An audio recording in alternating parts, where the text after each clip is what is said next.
So you're thinking of moving to Columbus, Ohio, but you're not sure if you're making the right decision? Well, stay tuned because in today's video, we are going to go over the 5 worst things about living in Columbus, Ohio. Let's go. Before we do a deep dive into today's video, I quickly wanted to mention I am a licensed realtor here in Columbus, Ohio. So as much as I love making these videos, I would love to help you make the move here to Columbus, Ohio. So if you are looking to move, my information will be on the screen and in the description below. With that said, let's get straight into the video. The first thing we have to address is the unpredictable weather here in Columbus, Ohio. If you've ever been to Columbus, Ohio, you know most people think Columbus, Ohio is pretty standard. We have all 4 seasons, but what you didn't know is that it may be extremely sunny in December and it may be super cold in the spring. This is just how Columbus, Ohio weather has been over the last 5 years. Very unpredictable and quite frankly, very weird. It makes the weatherman's job very easy here because they can kind of be off of their game because of the unpredictability. With that being said, winters in Columbus, Ohio are very frigid and are very cold. A lot of people, when they do move here, they're not used to it. When I say it gets cold, with the windshield factor, it feels like below 0 oftentimes. So if you're not used to that, you definitely want to be overdressed. You want to have a nice, thick, warm winter coat. You want to have gloves. You want to have a nice, thick pair of pants on, and you want to make sure you have at least 1 pair of socks, if not 2, in my opinion, for the winter, and a nice pair of boots to really keep your feet warm, your hands warm, and your body warm for the frigid winters. We do have snow, but there's not always a ton of snow in the winter, but the cold temperatures is what gets people every single time. In addition, the summers in Columbus, Ohio get very, very humid. A lot of people are used to high temperatures if they live on the West Coast, but they may not be used to the high humidity here. So if you do move here, just be prepared for the really, really humid summers. Some would say it's global warming. I don't know, but be prepared for the unpredictable weather here in Columbus, Ohio. Number 2, high taxes. Yes, if you come to Columbus, Ohio, high taxes are part of the problem. If you move here, a lot of people do not like our high taxes. So we have an income tax, which is 2.5%. In addition to that, Columbus, Ohio has a sales tax of 7.5%. On top of that, property taxes are also somewhat high depending on where you're at, especially if you live in a city and a popular suburb such as Dublin, Westerville, Gahanna, Blacklick, or New Albany. Expect to pay high property taxes. And how property taxes are calculated is there is a tax rate, then you times that or multiply that by the property value. And here in Columbus, properties get reassessed every 6 years, and every 3 years at the midpoint, counties are required to up taxes if it costs for that, reassess them. So just be prepared for the high taxes when you come here. Now, if you live in Seattle or California, this may not be a big deal, but just know property taxes, income tax, and state tax here, and city taxes can be higher than some are used to. So just be prepared when you come here. Taxes are higher than a lot of metropolitan areas throughout the country. Next on the list, we have traffic and construction. This one irks me more than all the rest. Number 1, let's just get it out the way. Columbus, Ohio has some of the worst drivers in the United States. How do I know this? Because I've lived here for 26 years. I was born and raised here, so I know people cannot drive in Columbus, Ohio. With the growing economy, with the massive amount of people coming to the area, it is only getting worse. People are driving slower. There is more traffic. There is just more congestion in the city. So be prepared. There is a lot more traffic in 2023 than there has ever been, and there will only continue to be more traffic and more people throughout the Columbus, Ohio and surrounding areas.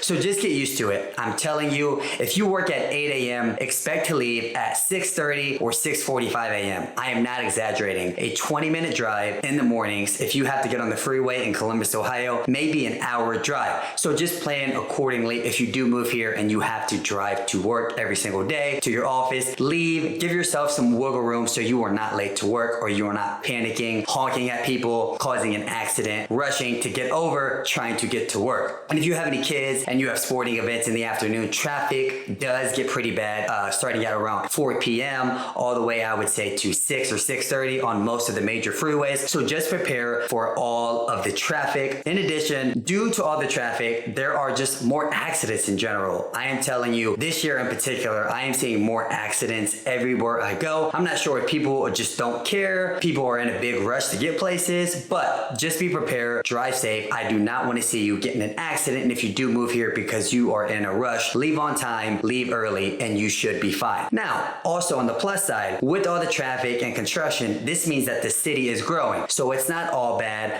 but Columbus is having some growing pains as they work on the infrastructure to make the city easier to commute. Next on the list, let's talk about the limited transportation. Now this one is kind of in between. I don't think it's horrible, but a lot of people have an issue with the Columbus, Ohio transportation system. We have what we call a busing system, and that is called the COTA, the Central Ohio Transit Authority. It's just buses that pretty much run all throughout Columbus. Now the only downfall is that it doesn't go too far out into the suburbs, but if you live downtown, it gets you most places downtown. Now the issue is that most people say you have to wait sometimes an hour or even two, depending on how far the bus has to take you. You always stop and go. We do not have a traditional train or subway system here in Columbus, Ohio, but I do know that the city is working on major infrastructure improvements to the city. Now, with that being said, don't get too happy. Things usually take a while to get done here in Columbus, Ohio. It's just how it is. So I think that infrastructure, they plan on making highways easier, adding more roads, adding more bridges to make there more roads for drivers so there's less congestion. But this may take 5 to 10 years. And if I had to guess, it'd be probably closer to that 10-year mark just because it's a huge project, a huge budget. So you need enough workers to work it. And with construction, you guys know there are usually delays, but they are trying to make improvements. So just be prepared. There is no train or subway system here. So get used to taking the bus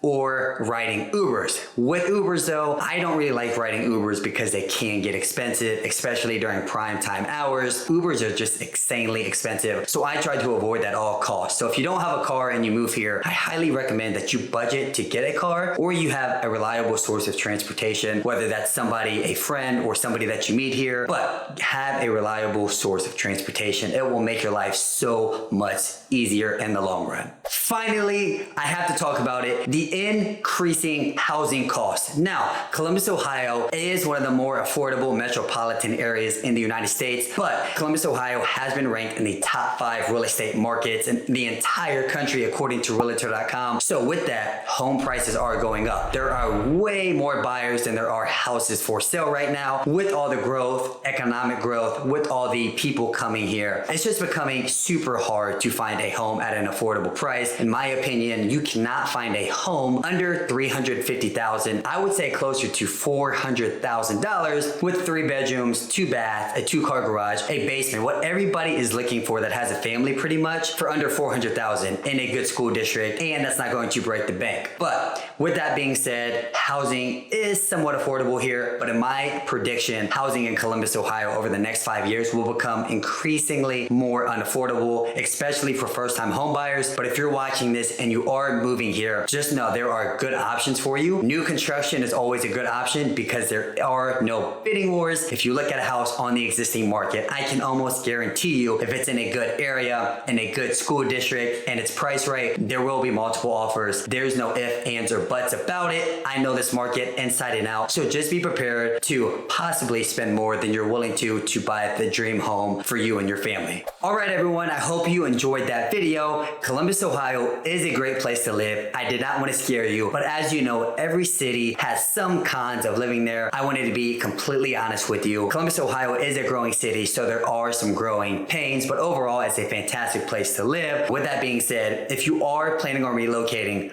please let me know. Reach out to me. My number is 614-719-9823. I love to help answer any questions you may have or show you any homes if you plan on visiting anytime soon. With that being said, let me know what video to make next, and I'll see you guys next time. Have a great day.